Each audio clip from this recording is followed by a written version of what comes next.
But God had a different plan for me.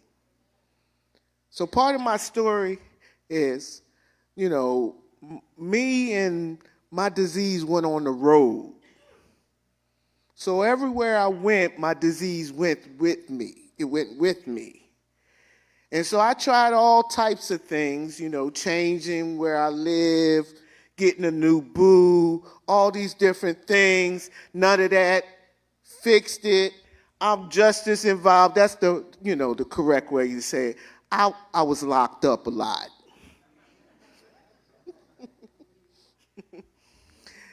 And so, when I was a little kid, and you're in kindergarten, they say, what do you want to be when you grow up? That wasn't what I wanted to be. I wanted to be, I believe, an astronaut. Oh, yeah. Yeah. But, let me talk about carrying the message because I'll go off on a tangent. What I understand about recovery now is that the only way I can keep what I have is by giving it away. And God chose me out of all the people I was getting high with. He said, Michelle, I choose you to find recovery. And so each day,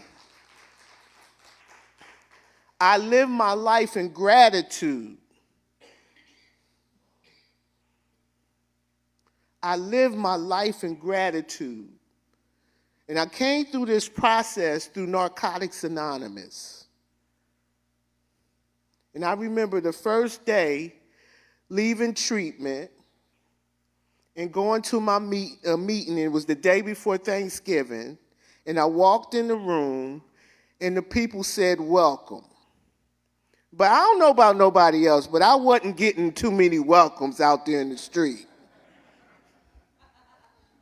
Then they said, keep coming back. Then I started getting attracted to the message. And then one day I decided, because you excited in the beginning, you want to get up, you want to share. And my sponsor said, sit down.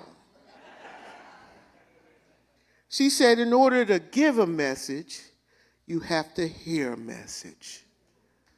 And so I had to practice humility. I learned what humility was. I learned a lot. And our message is not just what we say, but how we live. It's how we live. My sponsor said, don't get high going, and don't get high coming back, and we'll work on the stuff in the middle.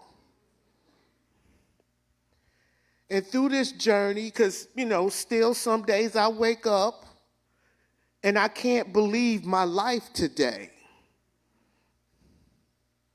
But I thank God every day for the life I have. Every day.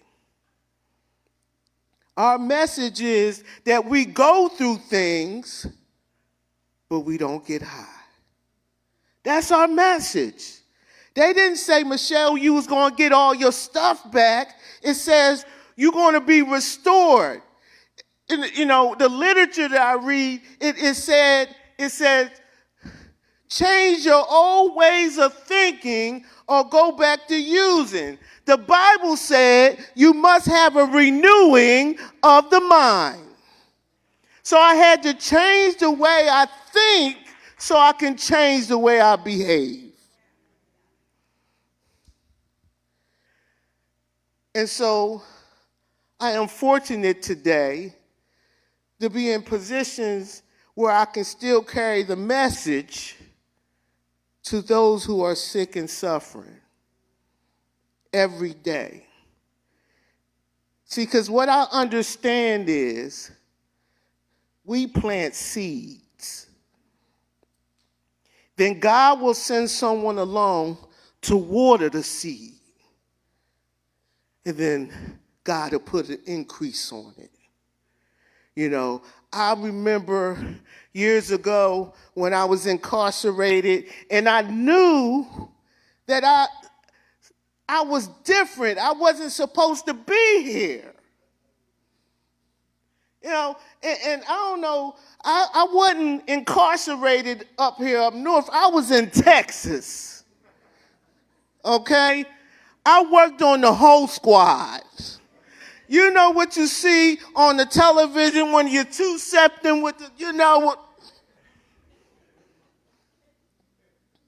I told you me and my disease went on the road.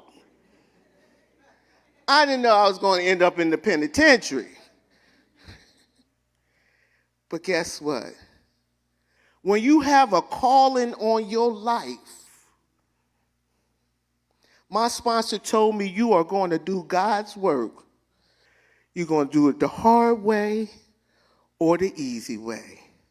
So each day I wake up, I surrender to this process.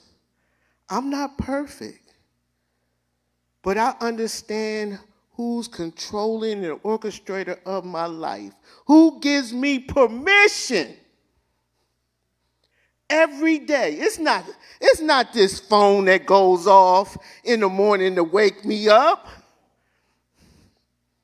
It's a power, God, working in my life that says, Michelle, I give you permission to rise today because your work is not finished yet. You're still working on your assignment.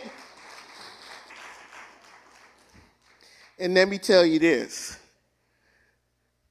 Sometimes it feels lonely. And the disease will show up because we all know the disease talks to us in our own voice. It doesn't sound like that guy on the Nationwide commercial. It shows up and it says, Michelle, you need to give up. I can't even believe some days when I look in the mirror that this is my life. It's called God's grace and mercy. Doing for me what I don't even deserve. I didn't earn it. But he still said, you. So our message is, we live it,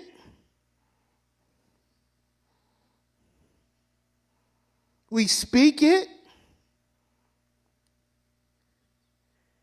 and we give it so we can keep it.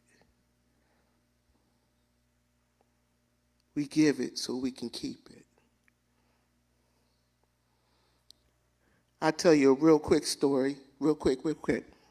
Okay. For a long time, I used to have a complex about my voice. And I worked at Jack in the Box, and because I was down south. We don't have Jack in the Boxes up here. Okay.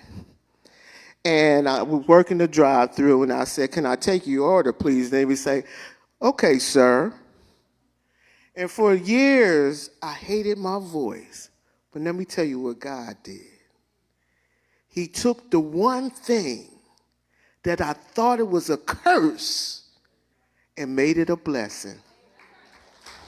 And now I can use my voice to carry the message that no matter what circumstances that you're in, there is hope. For the newcomer in the room, let me tell you, nobody, absolutely nobody in my family thought I was going to get myself together. But guess what? God had a different story. He had a different plan, and I'm living it each and every day. Okay.